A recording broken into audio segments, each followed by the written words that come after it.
Diz assim a palavra do Senhor: rogo-vos, pois, eu, prisioneiro do Senhor, que andeis de modo digno da vocação a que fostes chamados, com toda a humildade e mansidão, e com toda a longanimidade, suportando-vos uns aos outros em amor, esforçando-vos diligentemente por preservar a unidade do Espírito no vínculo da paz. Há somente um corpo e um Espírito, como também foste chamados numa só esperança da vossa vocação. Há um só Senhor, uma só fé, um só batismo, um só Deus e Pai de todos, o qual é sobre todos, age por meio de todos e está em todos. Amém. Vamos orar mais uma vez. Obrigado, Senhor, pela Tua palavra, que nos leva, ó Pai, a pensar na importância de sermos um, como, ó Deus, o Senhor é um. Ajuda-nos, ó Deus, a entender a proporção dessa Tua revelação. Fala, Senhor, aos nossos corações nesta noite. É o que nós oramos, em nome de Jesus. Amém. Amém. Queridos irmãos, nós estamos, como eu disse agora há pouco, no nosso último culto do mês de agosto, onde o nosso alvo foi pensar, orar e buscar uma maneira de ter uma maior comunhão, vivemos em unidade, vivemos de fato aquilo que Deus quer que nós sejamos, uma igreja, né? Deus, Ele fez uma igreja, Ele não fez várias igrejas, e Ele deseja que nós sejamos essa igreja. A igreja local, ela tem um papel importante em revelar a característica da unidade. Nós precisamos demonstrar ao mundo a unidade que o Senhor deu à igreja. Nós não podemos ter uma comunhão efetiva com a igreja chinesa. Nós não podemos, neste momento, depois do culto aqui, dizer para alguns irmãos chineses que nós vamos lá comer um beirute com eles, bem gostoso. Ou um espetinho de escorpião, que seja. Né? O pessoal gostou. Então, entendi que foi assim uma aprovação. Por quê? A distância nos impede. Há uma situação geográfica que nos impede de ter essa comunhão. Por isso a igreja local, ela é a igreja que precisa vivenciar essa comunhão, materializar a comunhão que existe na esfera espiritual. Então eu queria hoje falar para vocês que esse texto, ele fala para nós sobre um convite à unidade. Deus está convidando a mim e a você sermos um só. Deus está nos chamando para viver a unidade que realmente é projeto de Deus para toda a igreja, em todo lugar. Agora, como nós não vamos conseguir manter uma comunhão sadia com os irmãos lá na China, nós devemos manter essa comunhão sadia entre nós aqui, que convivemos na mesma igreja e estamos nos eventos desta mesma congregação. Portanto, irmãos, unidade, você precisa colocar no teu coração que ele é um projeto de Deus. Deus, quando fez a igreja, ele pensou na igreja com forma de unidade. Ele disse que a igreja iria se materializar, ela iria aparecer, ela iria ser explorada mais facilmente quando estivessem dois ou mais reunidos. Quando estiver dois ou mais reunidos, eu estou ali no meio deles. Ninguém pode ser igreja sozinho. Embora você seja igreja, essa manifestação de igreja, ela precisa ser plural. Por que Deus fez isso? É a grande pergunta. Por que Deus não deixa que um só seja essa expressão da igreja? Porque Ele mesmo não é um. Nós temos um Deus trino, Pai, Filho e Espírito Santo. Embora seja um em unidade, Ele se manifesta nas pessoas distintas do Deus Pai, do Deus Filho e do Deus Espírito Santo. Assim como você não é um ser só, no sentido, você, embora seja um, você é um psique e um físico, um espiritual e um carnal. Nós somos corpo, alma e espírito. Não há divisão, não há como dividir. Você não pode chegar no irmão, no Diego lá e dizer assim: Diego, dá licença que eu quero falar só com o seu espírito agora. Não dá. É um ser completo. Deus é um ser completo e Ele se manifesta na sua Trindade Santa. Várias vezes nós vemos na Bíblia Deus se manifestando na Trindade. Nós vemos Deus se manifestando na Trindade na hora de criar o homem. Ele diz: façamos o homem à nossa imagem e à nossa semelhança. Portanto, essa Trindade Santa que vive em comunhão eterna, ela também deseja que a igreja viva essa comunhão, essa unidade proposital de Deus para nós. Portanto, você não tem condição de ser igreja sozinho. Você precisa do irmãozinho que está aí do seu lado, na sua frente e atrás de você. E eu queria pedir para você fazer um exercício agora, dizer: irmão, eu sou igreja com você. Vira para ele do lado, atrás, à frente. Diz: eu sou igreja com você. Sem você, eu não sou igreja. Amém? Ótimo.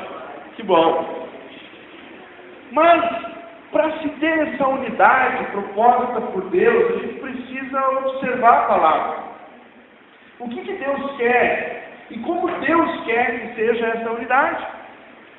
Se eu for pensar em como eu quero ser unido com meu irmão, eu vou estar partindo da vontade minha em ser um com ele, e não a vontade de Deus. Então eu preciso mergulhar nas Escrituras e compreender o que é que Deus deseja dessa unidade. O que é que Deus quer dessa unidade e como Deus quer que essa unidade se expresse.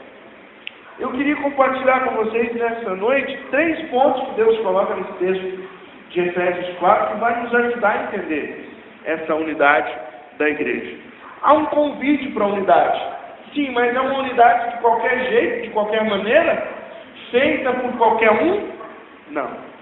É uma unidade que Deus pediu e Ele colocou alguns padrões para essa unidade. Então, irmão, para se ter unidade é preciso, em primeiro lugar, uma vida digna. Está aí no versículo 1. Quando o apóstolo Paulo escreve, ele diz: rogo-vos eu, prisioneiro do Senhor, que andeis, ou seja, que vivam de modo digno da vocação a quem vocês foram chamados. O que é, irmão, viver de maneira digna da vocação em que nós fomos chamados? Dignidade significa integridade. Dignidade é você testemunhar aquilo que você... É testemunhar com vida aquilo que você proclama com a boca. Ser íntegro é viver o que se prega. Muitas vezes nós pregamos coisas que nós não vivemos. E isso então não tem em nenhum momento a integridade. E uma pessoa ela só é vista como digna quando ela é olhada pelos outros de fora, e os outros de fora podem apontar para ela e dizer que aquela pessoa é íntegra. Paulo, escrevendo a Timóteo, ele diz que ele deveria ter um louvor dos de fora, não dos de dentro, não dos amigos, mas daqueles que estão fora. Como que eu, então, posso dizer que eu vivo uma vida digna? Eu preciso entender que dignidade em proclamar a Cristo é reconhecer que os seus ensinamentos, que aquilo que Ele ensinou, não é só parte da minha fala, mas ela é parte da minha vida. Não é só momento da minha expressão no falar, mas as pessoas conseguem enxergar em mim alguém que esteve com Cristo. Interessante, porque em uns versículos após, em Atos, quando os discípulos estão lá fazendo uma bagunça danada em Jerusalém, né? E eles estão falando de Jesus, e eles estão proclamando Jesus, aquilo que eles vivem, os de fora dizem, é notório que esses homens estavam com Jesus, andaram com ele. Será que as pessoas, ao olharem para nós, elas dizem assim, é notório? Eu consigo enxergar que aquela pessoa anda com Jesus? Será? Porque isso é vida digna. Isso é um testemunho digno. Eu preciso não somente viver dignamente, mas eu preciso saber quem vive dignamente. Porque a minha aliança em unidade é com aqueles que vivem dignamente o Evangelho a que foram chamados. Paulo ele expressa dizendo, andei de modo digno da vocação em que vocês foram chamados. Como é que eu posso mostrar ao meu irmão que ele pode ter comunhão comigo? Através do meu testemunho de uma vida digna. Deixe-me levar a vocês até 2 João. 2 João, versículo 9 e 10. Olha o que o nosso apóstolo João, apóstolo do amor, ele escreve lá em 2 João 9 e 10.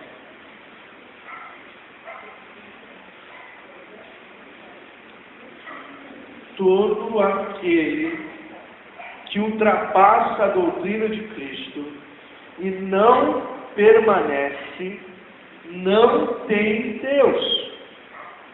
O que permanece na doutrina, esse tem tanto o Pai como o Filho. Se alguém vem ter convosco e não traz essa doutrina, não o recebeis em casa, nem lhe deis boas-vindas. Com quem que eu tenho que manter a unidade? Com quem vive o Evangelho? Com quem anda de maneira digna da vocação em que foi chamada? Por quê? Porque é esse que Deus quer que seja manifesto ao mundo, a igreja de Jesus. Portanto, irmãos, nós podemos sim e devemos sim fazer uma acepção neste momento. Você não pode dizer para as pessoas que não levam esse evangelho a sério em uma vida digna, que você tem uma unidade com ele, que você tem uma comunhão com ele. Esse texto aqui também não quer dizer que você tem que ser mal educado, né? Tem gente que lê esse texto aqui e diz, está vendo, pastor, por que eu não recebo testemunho de Jeová na minha casa? Coitado do testemunho de Jeová, fica batendo lá, e o irmão está atrás da fechadura, vai embora, né? Eu não vou atender não. João diz lá, não é nem para saltar. Não é esse nível. João está dizendo assim, não receba na sua casa, é porque antigamente as pessoas davam guarida, né? Elas hospedavam as pessoas. E quando você hospeda alguém que não tem uma vida digna do Evangelho, você está, entre aspas, dizendo que você é igual a ele. Você tem comunhão, unidade com esse tipo de pessoa. Com quem eu tenho que ter unidade, pastor? Você tem que ter unidade com os irmãos que vivem em Cristo com você, que proclamam a mesma fé que você, que amam o mesmo Jesus que você. São aqueles que vivem de maneira digna. São aqueles que com sua vida eles dão testemunho do amor de Deus às pessoas. Você não pode e não deve ter comunhão e unidade com pessoas que, em certo momento, envergonham o nome de Jesus. Porque se você tiver comunhão e unidade com essas pessoas, você está sendo comparsa com elas na vergonha que elas estão fazendo ao nome de Cristo. Como é que eu vou, pastor, saber com quem eu tenho que ter comunhão? Se o irmão então não for santo, eu não tenho comunhão com ele? Se o irmão tiver um pecado, então eu vou meter o pé nele. Sai fora, irmão, agora você não pode ir na minha casa. Não é isso que a Bíblia está dizendo. A Bíblia está aqui notoriamente falando daqueles que são homens enganadores, maléficos. Não são pecadores somente. Não é aquele irmãozinho que está na igreja com você, está tentando andar com Jesus e de vez em quando ele cai no pecado. Não é esse, não. Esse, você tem que estar com ele, você tem que ajudar. Mas é aquele que é orgulhoso, que é petulante, que é soberbo, que muitas vezes ele olha de cima para baixo, julga a ser melhor do que os outros. Esses que falam muita coisa, mas não vivem nada do que falam. Esses que, como o próprio apóstolo Paulo escreveu certa vez, dizendo que eles andam na casa das viúvas. Esse tipo de gente que não tem uma vida digna não deve fazer parte da nossa comunhão, da nossa unidade. Vamos cuidar. O próprio Senhor Jesus disse que nem todos que dizem Senhor, Senhor, estarão no reino dos céus. Nem todos. Não é proibido julgar, é necessário julgar. Paulo diz: vivam de maneira digna do Evangelho. Se você vive de maneira digna do Evangelho, você vai saber quem é que vive também de maneira digna do Evangelho. Agora, se você não vive de maneira digna do Evangelho, você vai saber também que aqueles que são como você não vivem de maneira digna. Há uma preocupação do apóstolo Paulo em mostrar para nós o que é unidade, o que é comunhão. Comunhão não é ajuntamento, irmão. Unidade não é muita gente no mesmo lugar. As pessoas precisam ter o mesmo propósito. Encontre pessoas que tenham o propósito de viver de maneira digna da vocação em que foram chamados. E ande com estes. Estejam com eles. Porque com certeza você estará tendo unidade com pessoas que vão ter algo a mais para dar a você. Você não vai sofrer em andar com elas. Você vai ser abençoado em andar com essas pessoas. Amém? No segundo momento, para se ter unidade, irmão, é necessário um caráter marcado pelas práticas que o apóstolo Paulo desenvolve nesse texto.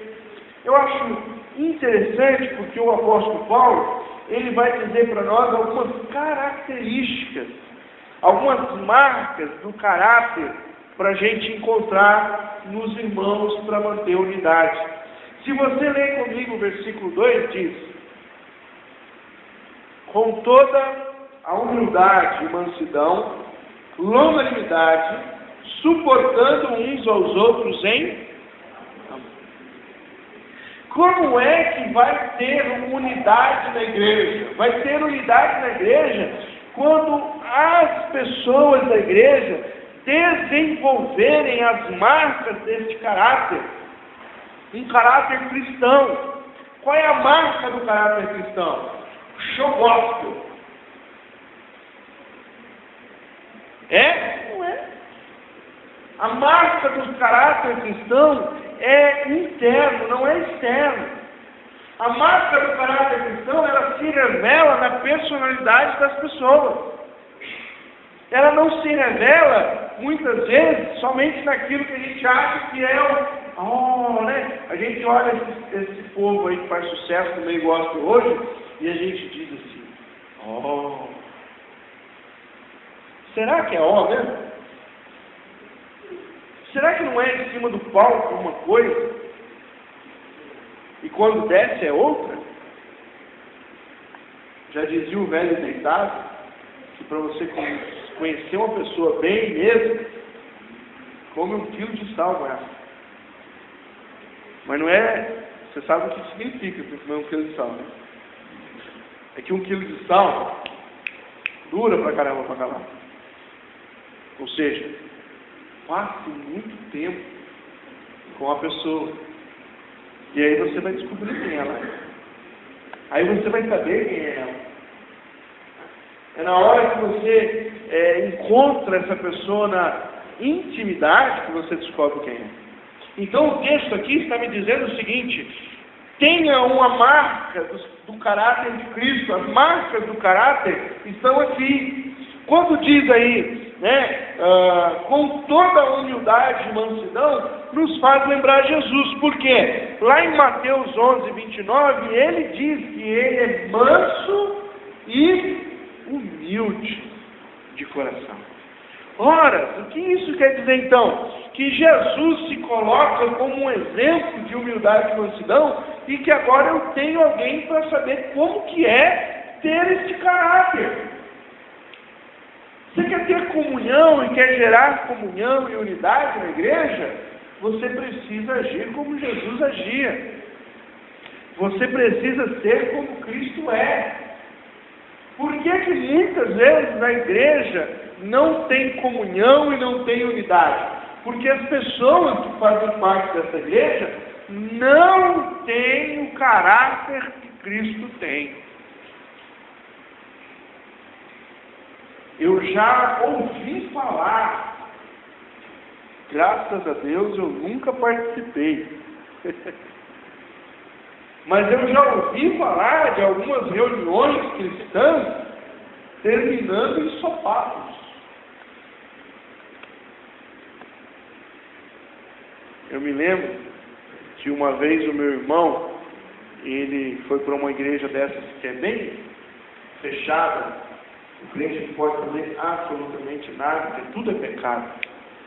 E eles iam ter um acampamento, e o meu irmão disse: podíamos levar uma bola para os jovens jogar bola. Não, crente não joga bola. E aí, o meu irmão já tinha ouvido uma expressão que dizia o seguinte, né? Você quer ver mesmo se o cara é crente? Põe ele no campo de futebol e põe uma bola no pé dele. Ali você vai descobrir se o cara é crente ou não. Quando o irmão chega junto, quando dá uns encontrão no jogo de futebol, não é não? Obrigado, irmão, por você estar na canela. Louvado seja o Senhor. Não é não? É assim que a gente faz.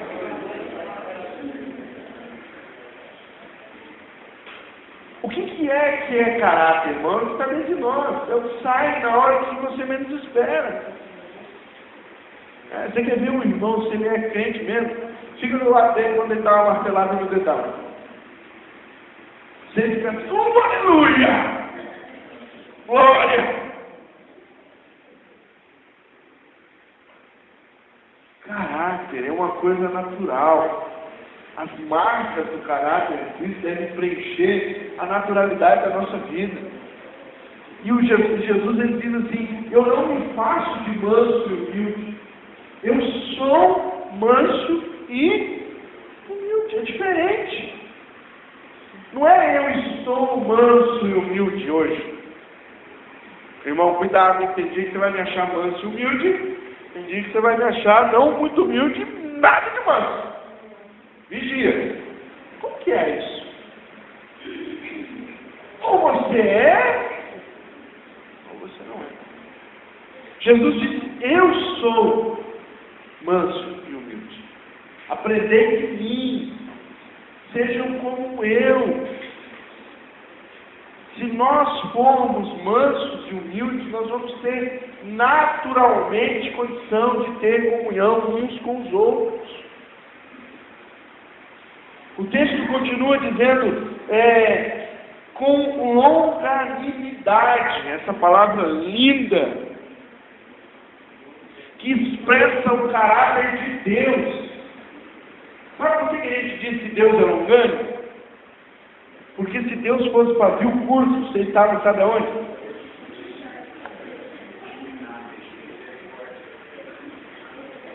Por isso a Bíblia diz que Deus é longânimo. Aí a gente chega diante de Deus e diz assim, Senhor, usa um pouquinho mais daquela longanimidade comigo. Seja longânimo comigo, Senhor. E aí quando o irmãozinho erra contra nós, contra a gente, o que a gente faz? Esse negócio de ser longânimo não dá certo, não, irmão. Comigo aqui é olho por olho, dente por dente. Jesus contou uma parábola de um homem que devia muito dinheiro ao rei. Muito dinheiro. Era impagável. E ele chegou diante do rei e o rei disse assim, as tuas dívidas estão perdoadas, você não deve mais nada. Você já pensou em chegar no Banco do Brasil? Ou pensa. E o gerente atender você e disser assim, ó, meu, esquece a dívida. Aleluia, recebo, né? Esquece, não precisa pagar mais nada. O prédio seu está zerado aqui agora. Aí você fala assim, poxa, que cara legal. Aí você sai na rua, aquele irmãozinho que pegou 10 contos pra você para comer um cachorro quente, né? Você chega ali, irmão, pensa que eu vi você, cadê meu 10 reais? Aí eu vou dizer, se não tenho. Aí você começa a falar um monte de coisa com ele, que ele é mau caráter, sem vergonha, pilantrão, você, chama a polícia, põe ele na cadeia. Jesus quis dizer isso, nós recebemos de Deus um grande perdão. E às vezes a gente não consegue perdoar isso aqui. Porque nós queremos que Deus seja longânimo conosco, mas nós não queremos ser longânimos com as pessoas. Nós queremos ser perdoados, mas nós não queremos perdoar. Nós não queremos estender a mão. Agradecemos por Deus estender a mão para nós. Mas de eu estender a mão para o outro, não. Comigo aqui eu levar um buraco mais embaixo. Escreveu no meu papel. A unidade precisa da longanimidade. Se vocês não forem longânimos comigo, vocês não vão me suportar muito. Se você não for longânimo com o irmãozinho que está do teu lado, você não vai suportar muito. Porque todos nós temos grandes erros. Só longânimo, pastor? Não, tem uma outra palavra que ele usa aqui no versículo 13 que é essencial. Ele diz assim, suportai uns aos outros. Você quer manter a unidade, quer ter unidade com o teu irmão? Seja um suporte para ele. Suportar quer dizer dar um ombro para ele, apoio. É a ideia do cara que está meio cambaleado, não consegue andar, está ferido, você vai lá e sustenta ele, e anda o resto com ele. Paulo escrevendo aos Gálatas, ele diz lá no capítulo 6, versículo 2, levai as cargas uns dos outros, e assim vocês vão cumprir a lei de Cristo. O que muitas vezes a gente pensa que é o seguinte, não, eu resolvo a minha parada, o irmão resolve a dele. Ema, cada um com os seus problemas. Não. Se vira, irmão. No máximo eu vou dar uma oradinha por você. Enquanto Deus está pedindo para nós, para a gente ir um pouco mais. Gente, eu quando leio o Sermão do Monte, eu fico pasmo.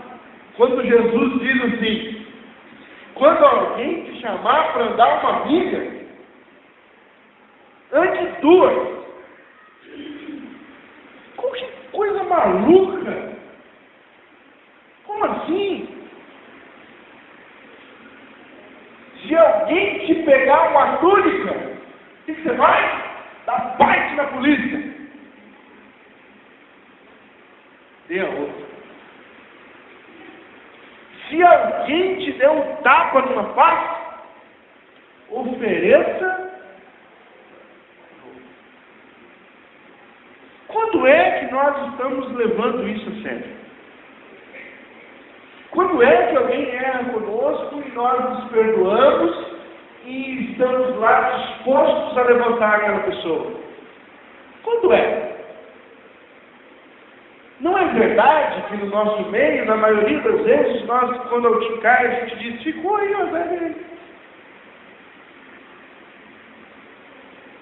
O problema é dele. Não tem fé, pastor. Já tentei. Ela não tem fé. Aquela irmã não dá. Suportai-vos uns aos outros. Levai as cargas uns dos outros. E assim vocês vão cumprir a lei de Cristo. Irmão, você já pensou se Jesus tivesse desistido de Pedro? Porque o que Pedro fez, se faz metade com qualquer um de nós aqui, era briga com facão, Pedro.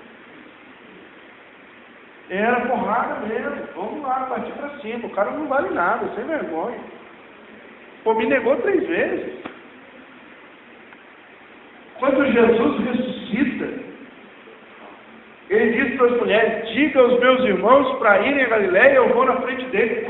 E fala lá para Pedro que eu vou me encontrar com ele. Fala para Pedro. Estou interessado nele. A gente se desinteressa tão rápido pelas pessoas. Esquece dela. Abre mão. Nós precisamos rever o conceito de unidade de Deus. É que eu e você, como igreja de Jesus, precisamos apoiar os nossos irmãos. Amém? E por último, irmão, Paulo usa um texto aqui maravilhoso que ele diz assim: esforçando-vos diligentemente. Simplificando para nós é o seguinte: para se ter unidade é preciso que a unidade seja um objetivo da tua vida, seja um objetivo da minha vida. Porque se não for o objetivo da minha vida ter unidade, eu não vou ter. Por isso o apóstolo Paulo é muito claro em dizer que você precisa se esforçar para ter unidade. Não é fácil. Dá trabalho. A gente tem que reservar tempo.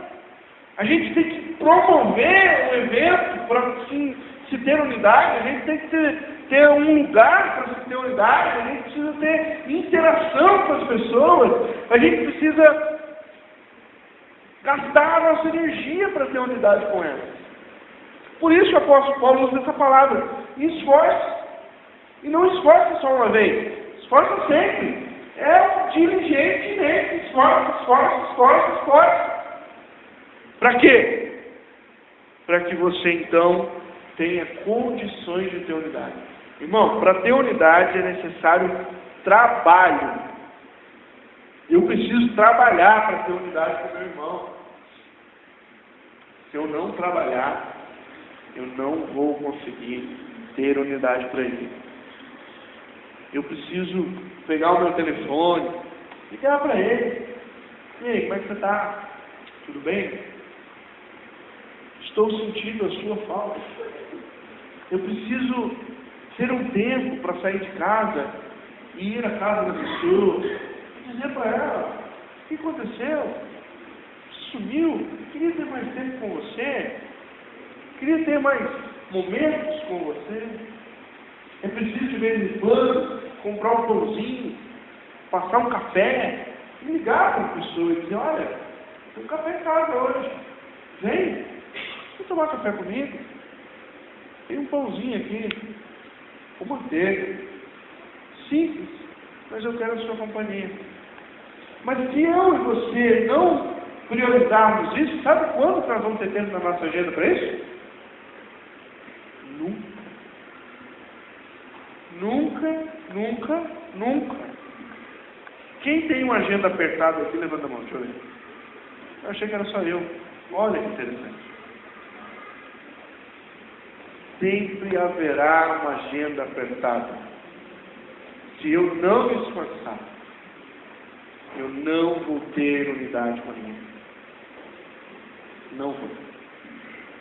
Se eu não abrir mão para estar mais próximo do meu irmão, eu nunca vou conseguir andar em unidade com ele. Se eu não me esforçar para aproximar aqueles que são mais ariscos,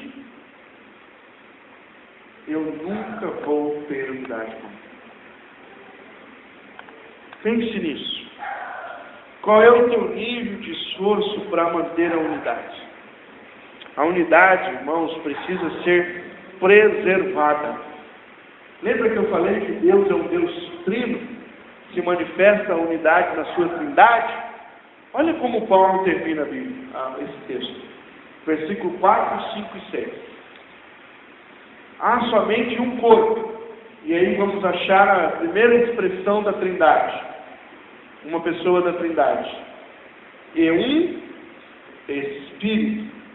Como também foste chamados numa só esperança da vossa vocação. Há um só Senhor, nosso Senhor Jesus Cristo. Uma só fé e um só batismo. E um só Deus e Pai de todos, o qual é sobre todos, age por meio de todos e está em todos. Quem nós encontramos aí? A Trindade. A expressão da unidade maior do universo. Deus Pai, Filho e Espírito Santo. Vivendo em uma unidade. Sabe o que Deus quer de nós, igreja? Unidade. Mas para eu ter unidade com meus irmãos, eu preciso de uma vida digna. E encontrar aqueles que, como eu, querem viver de maneira digna. Muitas vezes, você vai precisar de mão de uma amizade por causa da tua dignidade, sabia? Pastor, eu tenho um amigo, mas esse amigo às vezes vai te chamar para lugares que você não deve ir. E é aí que você vai ver se você quer ser um discípulo de uma vida digna ou se você não quer viver uma vida digna. É preciso um caráter marcado por algumas práticas espirituais. A humildade, a mansidão, a longanimidade, o apoio. Se eu e você não lutarmos para ter esse caráter de Cristo renovado em nossas vidas, dia após dia, nós não vamos conseguir ter unidade. Nós vamos espirrar com todo mundo, vamos ficar chateados com as pessoas, vamos querer que elas, com todo o português bem claro, se lasquem e nos deixem em paz. É assim que vivemos o nosso egoísmo nos tempos modernos. Eu não quero amar, eu não quero perdoar, eu não quero ser humilde, eu não quero ser manso, eu não quero ser longânimo, eu não quero apoiar ninguém. Eu quero viver a minha vida e o irmão viva dele. E se Deus nos ajudar, a gente se encontra no céu. Mas a unidade que Jesus quer é outra. Totalmente diferente. Se o caráter de Deus não moldar a minha vida, não moldar a tua vida, nós não vamos ser um nunca. Nunca. Por último, se eu não me esforçar, eu não vou conseguir ser um com você. Se você não se esforçar, você não vai conseguir ser um comigo. Portanto, esforce diligentemente para viver em união. Porque nós servimos a um mesmo Deus. E aí tem tudo para nós. Somos um corpo. E há um Espírito que nos chama a uma esperança. Porque nós servimos a um Senhor. Nele nós temos uma só fé. E um só batismo. E só há um Deus e Pai. E isso nos torna família. A igreja é a família de Deus na terra. A pergunta é: eu quero aceitar o convite da unidade? Ou eu quero continuar entendendo que eu posso ser igreja sem as pessoas?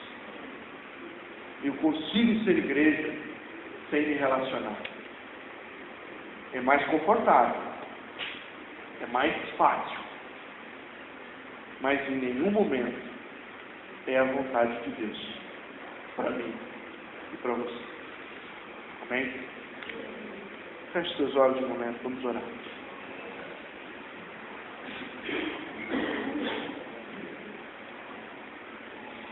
Senhor, nós te agradecemos nesta hora pela tua palavra que lida, nos traz, ó Deus, a verdade do Senhor sobre a unidade. Nós reconhecemos que temos tantas falhas. E, ó Deus, temos tantas dificuldades em sermos um. Mas como sabemos, Senhor, que é a tua vontade, reconhecemos que precisamos melhorar e que o teu Espírito Santo nos ajude. Nos envolva, Senhor, nessa tua chamada. Senhor, trabalha no nosso ser, no nosso coração, para que possamos, ó Deus, oferecer as nossas vidas, para sermos um com o outro, ó Pai, para expressarmos a unidade, Senhor, da igreja local, para que o mundo creia que o Senhor foi enviado. Pai, ensina-nos, ó Deus, a viver nessa unidade. Pai, nos ajuda a olhar para o nosso irmão como o Senhor olha. Nos ajuda a desenvolver as marcas do caráter de Jesus. A longanimidade, a humildade, a mansidão, o desejo, ó Deus, de ajudar, de apoiar. Senhor, isso é tão falho em nós. Temos nos tornado tão egoístas, Senhor. Pedimos que o Senhor nos perdoe, que o Senhor nos anime, e que o Senhor, ó Deus, nos edifique como uma igreja unida para a honra e glória do Teu nome. É o que nós oramos nesta noite. Em nome de Jesus. Amém e amém.